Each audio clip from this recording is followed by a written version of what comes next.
all right, Luke, let's talk about whether or not progressives and people left of centre should be supporting Biden. I think it's a big issue. It's something that everyone wants to know. So I guess the first thing is, what are some reasons why somebody who's left of centre might not support Biden? What's your number one reason? What's your number one problem with Biden as a progressive person yourself? My number one problem with him would be Medicare for all. The fact that he doesn't support it, and this, of course, is a pretty generic response that you'll see from progressive people as to why they don't support Joe Biden. He is against Medicare for all, which obviously is a real shame because America's healthcare system is pretty bad, and it's like everyone in the UK knows it. And that's the thing, like in the rest of the Western world, this is an issue which isn't even up for debate. And I know everyone already knows this, but it needs to be stressed. Like in the UK, at least our conservatives, that's need to be stressed, play lip service to the idea of universal healthcare. Obviously, they've been trying to screw over the NHS in all sorts of ways. But the point is, it's not considered a controversial opinion that healthcare should be a right and nobody should die because of complications with their finances. Yeah. And that's the thing. The Republicans don't really talk about it in explicit terms either. And of course, the Democrats don't either. The Democrats try their very, very best to couch their opinions concerning healthcare in words like choice. That's a word they love to use, like another one-size-fits-all plan. Yeah, that's very common. And yeah, that's Biden down to a T. And I think the concern is obviously that this is going to be indicative of many of his other policies. You're probably not going to get a radical green environmentalist policy under Biden. You're probably going to get something, ultimately it's all going to be watered down. And even in foreign policy, for example, Biden has said things like he refuses to rule out an invasion of Venezuela, things like that. These are all concerns people might have, that you're going to get essentially a repetition of Obama. And in hindsight, lots of people who are progressive have just looked back on Obama and thought, yeah, sure, he was okay, but ultimately incredibly disappointing on a huge number of areas, really didn't have any bold ideas, and the whole hope, yes, we can, all of that stuff was nonsense and basically just a lie. And I think that's what everyone's thinking here. The Trump campaign, a couple of weeks ago, I remember they said Joe Biden wants to ban fracking. And Biden's campaign quickly responded, no, we would never do such a thing. We're keeping fracking, don't worry. That's the situation we have with Biden. Yeah. And the question, of course, now is, well, should we still... I mean, of course, I can't vote, and neither could you, but if you are a progressive and live in America, should you support him?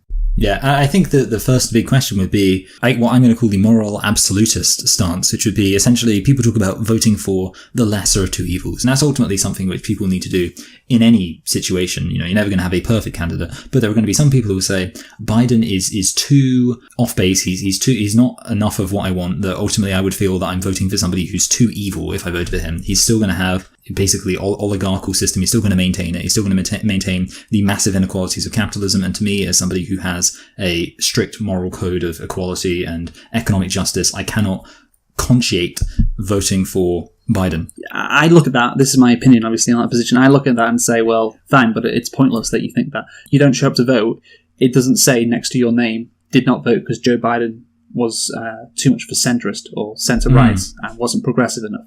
So that's a moral choice that you're making. And if you vote in New York for whichever candidate, it won't make a fucking difference. But Wisconsin, it does make a difference. So therefore, if you are in Wisconsin and you say, well, he's too centrist, for me, I'm just like, well, you're staying at home literally does nothing. It literally doesn't do anything because nobody's going to know why you stayed home. Decadent is the word that immediately jumps into my head. I often feel that about certain people who, kind of the idea of ethical consumerism under capitalism, people who will be like, oh, I'm not going to have any palm oil because of this thing. It's kind of like, okay, sure, do that. But ultimately, you doing that isn't really the issue. The issue is enacting political change to fundamentally, change the way our global economy is structured to be less unsustainable. And it's what's that phrase, Michael? There's no ethical yes, exactly. consumption of capitalism, and that is true. It's why if I need something from Amazon, I am going to get something from Amazon. I'm sorry. Yeah, because that's it. Like, basically, you're just making yourself feel good. You're making a moral statement in yourself, and maybe you can tell your friends about it. But ultimately, in terms of actually changing the world, you're not really doing anything. And that leads to, I think, the second point and the obvious objection people will make, which is, well, sure, you don't want to vote for Biden because of your own ethical, absolutist reasons. But what about the real people who are being harmed by your decision? And a lot of people would argue, we live in a world now where many more vulnerable people have been harmed under Trump than they have been under Clinton. And that's not to say that Clinton would have been perfect, but when you look at the extreme number, the extreme response to anti-immigration, you look at the handling of the coronavirus, I think it's very likely Hillary Clinton would have done a better job. I think Donald Trump's probably the person who would have done the worst job possible. And also, I think you can even make an argument with racial justice and things like that ethnic minorities have been much more harmed under a Trump administration and under the culture that has come with that. Kids in cages, Michael. Kids in cages. Kids in cages. How many times did you see that when Bernie dropped out? The Obama administration had a similar policy, although it wasn't in the same league as Trump, who does it deliberately. The policy is deliberately separating kids from their parents. Voting for Biden on its own, that policy may not change, but because there has been such disgust over it, I think there was a story that dropped a few weeks ago about ICE sterilizing people in those. Oh yeah. I think it was straight up hysterectomies, so removing their wombs, which is of course horrific. That is almost as bad as you can get. Because of what Trump has done, I think actually there is an argument that Biden will actively try and make the situation better in those areas. But just because of Trump, if Trump hadn't existed and Biden was just assuming the presidency, that would not happen. But because of the disgust, the righteous disgust of what's going on, he'll be forced to do something about it. You could probably argue that, there will actually be more justice or a better life for ethnic minorities in America if Biden becomes president. Yeah, and obviously we are not the identity politics boys, but there is a degree to which identity does affect politics. And there is, I think, a valid point that could be brought up, which is that people like you and me, obviously we don't live in America, but if we did live in America, we would be not particularly negatively affected by a Trump presidency. We're both straight, white men, middle class. It's, no issue really under a Trump administration. The question would be, can we, for our own moral absolutist reasons, refuse to support Biden, even when a Biden administration compared to a Trump administration will cause a minimization of the amount of harm done to people who are far less privileged than us? So essentially, when we say, and actually a really good example would be the Supreme Court. It's very possible that because lots of, straight white men like you and like me decided, we don't want to vote for Hillary because she's a war hawk. Yeah, sure, she's the better of two evils, but she's still evil. Because of that, we now have a radical conservative Supreme Court, which could mean, for example, in the long term, you'll have women not having the ability to get an abortion and potentially having to get, it could literally cause women to die from unsafe abortions and things like that. Is it really appropriate for us to put our moral feelings over the real harm that could be done to disadvantaged communities and people? The thing is, I look at it from a tactical perspective. Well, you know what, Luke, actually, I think we should move this along. So why don't we get into tactical arguments now?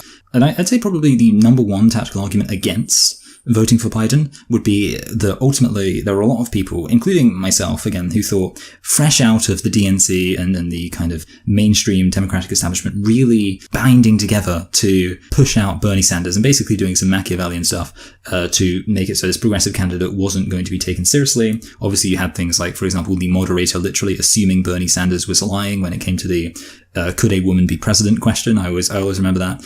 Obvious examples of just a clear bias against Sanders. And lots of people say, well, if you play ball, if you agree to vote blue no matter who, ultimately what you're doing is you're saying that you're never ever going to hold the Democrats accountable for what they did. You're never ever going to stop them from screwing over progressive candidates. And as such, they are never going to stop because they'll know that you vote blue no matter who. And voting for Biden, one of the most lame, centrist, moderate Democrats ever, when they've completely screwed over Bernie, is the number one example of voting blue no matter who. So is that a good message to send to the DNC? Well, here's the thing. The DNC and the whole Democratic establishment, they, and I can't stress this enough, do not care if the left wing has their support or not. They do not care.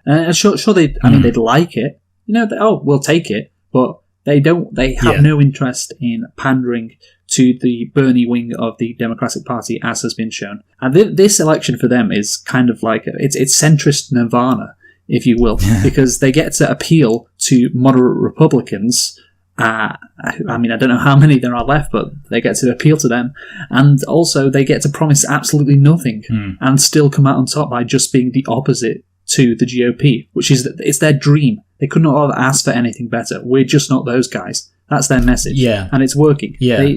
They want to win, sure, but this is the key thing. They want to win, but it has to be on their terms. If they win and promise things like, Medicare for all, that's obviously not going to happen, then that'll be a loss for them. Because then now they've got to do something which they really don't want to do. They would be perfectly... Well, the question is, for them, what would they prefer? Would they prefer Donald Trump as president with the Democrats controlling the Senate and the House? Or would they prefer Bernie Sanders as president with the Democrats controlling the Senate and the House?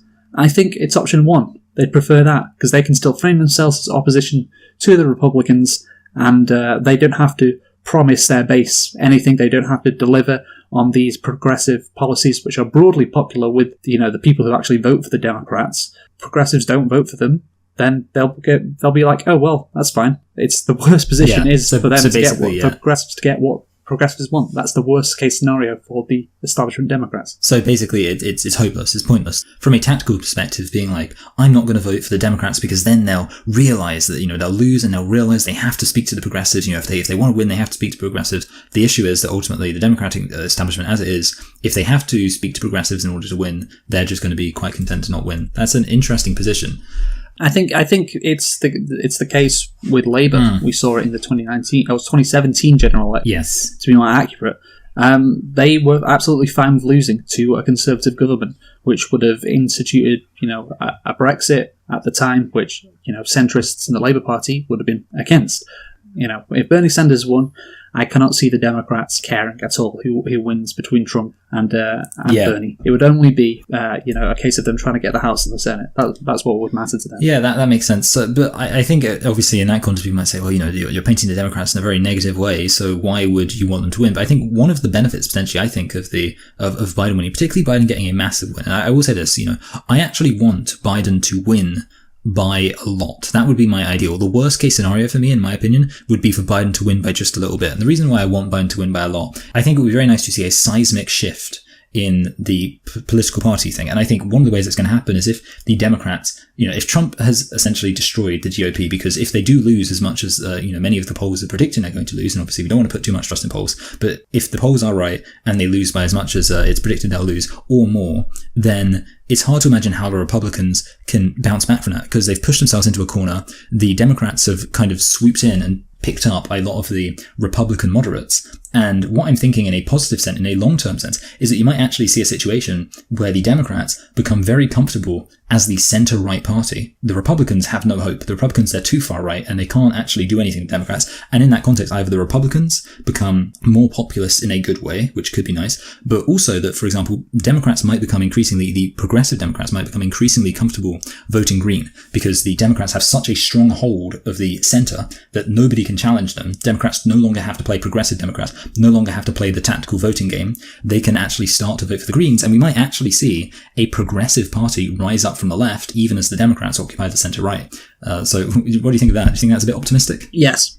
That it's never going to happen, because the fact is that America, and it's because of the electoral system. That's it. It's as simple as that. There's only going to be two parties competing for the seats that are on offer, and that it's sad, but it's true. In the UK, there is a chance of that happening. Say we have a guy called Keir Starmer, leader of the Labour Party. If he were to go very much to the right, you could have potentially a left-wing party pop up. We do have a multi-party democracy. The difference is, of course, that you have individual constituencies you can actually do something in. Yeah, because our constituencies are so much smaller, whereas in America it's like their constituencies, like they have fewer congressional seats than us and a population 5 times. It's insane. Yeah, it is insane. Caroline Lucas, for instance, in Brighton and Hove for the Green Party. You're never going to see something like that in American politics. So I'm then talking about the presidential election. You don't get a seat in the House coming second. Yeah. So that is my theory. But is it not possible that a very huge number of Republicans are going to be occupying the centre with the Democrats, and actually you could see a huge number of Republicans moving to Democrats, and therefore the Republicans would be less of a threat, at least such that you would begin to see progressives being more comfortable voting for progressive parties because the Republicans have been so neutered. Possibly, but they'll just lose. Yeah. The thing is, as well, and there's again the difference to the UK, but a good difference is you have primaries. For example, AOC can primary Crowley, and she can win. Yeah. And she could be the Democratic nominee for that district. And so it doesn't really matter if she's Green or a Democrat. Her party affiliation doesn't matter in that instance. It's just easier to do it if she's a Democrat, because then she doesn't have a Democrat running against her in the election. But I do agree that there will be a large number of Republicans moving to the Democratic Party. Yeah, and this is the issue. Does it matter that much if they're in the Republican Party or the Democratic Party? I'm not sure, but even though you made a gasp, I think you're fully aware that the Lincoln Project, yes, a project founded by former Republicans, has tried to infiltrate the Joe Biden campaign and has been largely successful. Just the other week, we had Cindy McCain joining the Joe Biden team. I'm not sure if it was the transition team or his campaign. I'm not sure, but Cindy McCain obviously is the wife of Republican Senator John McCain. Rest in power. Rest in power, John McCain, yes. So there is a chance that the Republican Party can just, like we were talking about before, just become so insane that the Democrats then become the moderate party, basically become the Republican Party before 9/11, just with social liberalism instead of social conservatism. That will be the difference, but they'll have exactly the same economic outlook as the Republicans pre 9/11. That's what the Democratic Party is stated to be. So the question when it comes back to Biden is, well, does it make sense then to vote for Biden when the Democratic Party is now just going to be the Republican Party from 20 years ago with, we like gays instead of hating gays? Is it worth it, Michael? Yeah, well, I think, again, it's an interesting question because, I still do think that inevitably, because the question would then become, if the Democrats become established and comfortable as a party that is occupying the centre with a very broad tent, to the extent they even have lots of Republicans coming over to them, I guess the question then does become, what do the Republicans do? And I think that it could be worth it, simply because in the long term, who knows how it's going to play out, but I think it's probably going to play out with the Overton window moving. Ultimately, I think it has to move towards the left, because I kind of don't see how the Republicans, they can't go more and more extreme. The best, I guess the worst case scenario would just be that you have the Republicans and the Democrats both just completely occupying almost the perfect center of each other and just swapping positions, just trying to win over the same centrist people who will, I guess, be the former members or current members of the Lincoln Project. Everybody, especially progressive left-wing people, should be able to understand that what you need in America right now is a big shift in terms of the parties. And obviously, it's not, you're very confident. I think, I like to believe in these crazy things can happen. It did happen in 1912. In 1912, the two top parties in terms of the popular vote and the electoral vote were the Democrats and the Progressives under Theodore Roosevelt. And obviously, it should be pointed out that this ultimately did divide the Republican vote, because believe it or not, there was a time when Republicans and Progressives were considered to be allies, while the Democrats were considered to be, irrelevant to that. And that's obviously how Woodrow Wilson won. But the point being that it was a new third party that did come second place in the election. So I think there is a precedent of these things happening once in a blue moon. But the point I'm making here is that for that to happen, you need to have a huge seismic shift in the parties. And to be honest, I think the best bet is having a situation where Biden does become the darling of these moderate Republicans, because you're going to find yourself in a situation where the Republicans, it will depend what they do and who knows, but you could find yourself in a situation where there's the Democrats as the main unchallenged party for a decent while, and in the meantime, the Republicans will be trying to kind of take over, but there might be enough wiggle room in that moment of Democratic dominance for a left-wing party to kind of just show up a little bit. And then, people will, like I say, there will be progressives like, well, the Democrats are so dominant, I don't have to worry about the Republicans, therefore I'll be happy voting for this new left-wing party, and I don't know. I can't basically, I can't see a situation where it could rise up any time other than now. I feel like this is the best chance in the world for it to happen, even though I do agree with you, it's very unlikely. So that's my position. And there's still zero chance of it happening, despite it being so, that's ultimately, so that's kind of almost a 4D chess level of supporting Biden right there, but that's exactly. Well, let's get into some more short-term reasons to support Biden if you are a progressive. Yes. The first one is, if you vote for Joe Biden, it'll be easier for the progressives to hold him to account and criticize him, compared with Obama, first black president, incredibly charismatic, one of the most admired people in the world. He won a Nobel Peace Prize before he'd even done anything. Yes, he did. He did before he'd even blown up that hospital. It's very hard to criticise a figure like Obama. You just hear him speak, and it was after Biden got the nomination, and I think Obama endorsed him, and he talked to, I guess, the progressive wing of the party, which he stabbed in the back, and he was so charismatic about it. You almost want to just sit back and go, okay, thanks, Barack. I get your point. You're a good guy. And I think, obviously, we've seen throughout the years, and even in the last year, that's not really the case, at least if you are someone who is left-wing. But the thing is with Joe Biden, he's not Barack Obama. He is uncharismatic. He is another old He's a white guy. doofus. He ain't black, you know. And he is only president because Obama selected him. I think Bernie was going to win if it wasn't for Obama selecting him as vice president. That's the only reason why Biden at all and had also, a I think chance. we just talk about, just really briefly, Obama selected Biden, it's generally believed, precisely because he wanted to select somebody who wouldn't make white moderates in the Democratic Party feel uncomfortable with a black president. Yes. So he intentionally chose somebody who had a history of racially insensitive comments. So Biden literally won the nomination because he's a racist.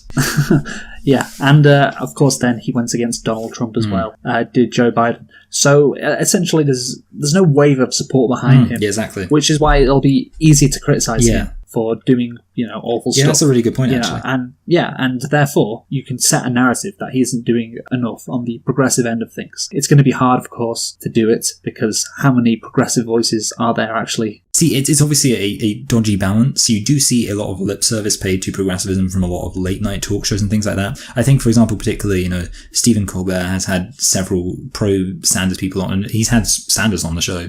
And when Sanders comes on, the whole crowd cheers.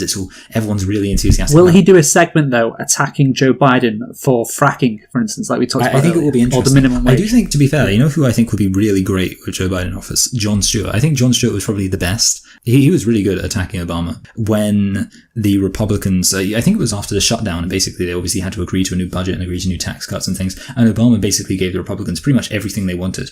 This was when Jon Stewart was done it, and Jon Stewart he really didn't mince words and basically pointed out that Obama had completely failed by just giving in to the Republicans. And I would love to see Jon Stewart around too, because I think he'd say even worse things about Biden, given that, like you say, Biden isn't as popular. Biden, it's much more viable to criticize him. So hopefully, but that's the thing, though. That's the thing. If Jon Stewart is doing that about Obama, then maybe other people like Colbert. Yeah. I mean, we talk about like late night people, which is kind of stupid, but this is what drives opinions in America. Oh, yeah. If prominent political commentators, they can't really criticize Obama because he was so popular. They can go in at Biden because he doesn't have that base support like Obama did. So that's a real opportunity to hold him to account in a way it was not possible with Obama. To be fair, in a way, it's almost a miracle that Sanders did as well as he did after Obama, when people had kind of accepted the idea that this bland neoliberalism, as long as it came with a smiling, charismatic face, was acceptable. And yet, even then, Sanders was able to do well. And the question becomes... Well, that's the thing. It didn't, though, did it? Because it was with Hillary Clinton, who was not a smiling face. You could imagine after 4 years of Biden, potentially with, like I say, late night hosts, maybe even some actual news sources and things like that, becoming more critical of Biden and it being considered acceptable. Point being, you could see any progressive primarying and possibly doing quite well if these ideas are in the mainstream, which I agree with you. Seeing as Biden won't be as popular, those ideas will become more viable to express. Yeah, I think so. And another point, which is in a similar vein as the last one, and I think this is crucial, it's about the other party, the Republicans. Ah, yes. Yes. They aren't going to go crazy like they did from 2010 onwards when Obama won the presidency. Of course, Obama was the first black president, which shielded him from some criticism from, the left, but also made him very much a target on the right. Like, he pissed Republicans off to a massive degree. You had the birther theories, obviously. You had Fox News slamming everything he did every night on their network. Yeah, did you hear the whole thing about Melania Trump saying she hated Christmas? Obviously one of the least controversial things she said in that recorded thing, but literally somebody was pointing out, imagine if Michelle Obama was caught on tape saying she hated Christmas. Republicans would have a fucking aneurysm. Well, that's the thing. You could say so many things about those last 4 years. Imagine if Obama did it. And it's hard to imagine that they're going to have the same ferocity when it comes to Joe Biden, because he isn't black. That's as simple as it is. He isn't black. And therefore, the Fox News, crowd, I guess, isn't going to be demanding all these awful stories on Biden. That it'll mean that the progressive crowd won't have to defend him. They won't have to use up all their energy defending Joe Biden from awful attacks because Fox News, they're just not going to bother. Like, it's been striking this year. If you look at the number of ads which Republicans have run, which have featured or talked about Joe Biden, and then you contrast that to 2012 or 2016 with Hillary Clinton. Like, Hillary Clinton was set up to be the next Barack Obama, and of course she lost. Like, the Republicans just do not hate Joe Biden that much. They just can't. And therefore, again, if you are progressive, you won't have to devote time to swatting off these ridiculous accusations. Yeah, basically, it leaves more room. The Republicans will leave more room for us to hate Joe Biden. Yeah, exactly. I do actually. I remember. I mean, I saw like a tweet, and it was like, I can't wait until Joe Biden wins so I can go back to hating him. And that is kind of how I feel. And I do kind of think the fact that the Republicans won't hate him as much means, yes, it will be much more viable for people like us, progressives, to be like, oh, Biden won, Trump's gone, okay, good, we can just start hating Biden now. This is a famous one brought up by many liberals, the tan suit thing. Like Obama wears a tan suit and he gets criticised for it. And every year, whenever that day comes, there'll be people tweeting about the scandal that rocked America when Obama won a tan suit. And it's ridiculous, but that's the thing. They're just not going to do that with Biden. I just can't imagine it. And therefore, you're going to have an ability to actually focus more on the issues when talking about him, instead of just constantly batting back racist birther theories. And I think a great example of this dynamic happening that played out just a month ago is when Kamala Harris won the vice presidency, or she got selected to be the vice presidential candidate. Initially, there was a lot of people, myself included, wanting to talk about the fact that she was a cop. And of course, you had the summer of Black Lives Matter protests. She was a cop. She called herself the top cop in the country, or in California, I believe. She'd done awful things like locking young African Americans up for marijuana, just having a little bit on them. A really tough prosecutor, which some sections of the Democratic base loved. But yeah, if you were black, I don't think you'd like Kamala Harris that much. But then the fucking stupid Republicans come in and say, oh, is she actually black? Oh, is she actually born in America? And you have to rush to defend her.